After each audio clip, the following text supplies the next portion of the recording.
Fala aí galera, Multiporgame aqui para um vídeo aqui muito simples de como baixar e instalar Minecraft.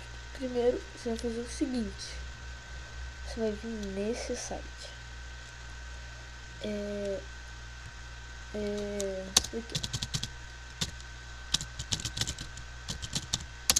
Pronto.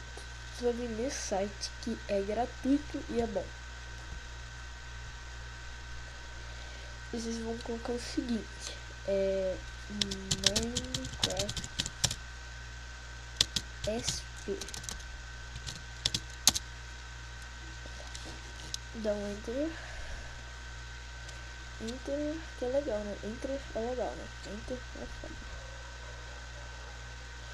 E vocês vão vir em qualquer um desses daqui, primeiro ou esse daqui.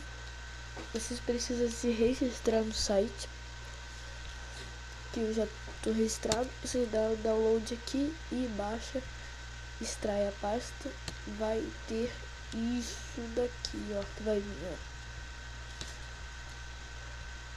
E isso daqui, ó, Minecraft SP. Você vai fazer o seguinte, tu vai pegar esse Minecraft, vai abrir ele. Galera, o lag vai ficar preto aqui do meu lado.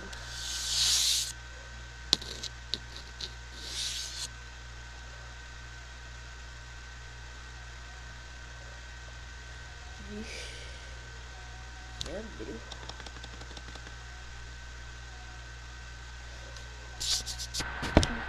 Eu tô usando Hypercam, que não é bom pra gravar jogo. Pronto. Vocês botam qualquer nome da Intergame, que eu não vou dar porque vai travar, que eu tô gravando com o Hypercam.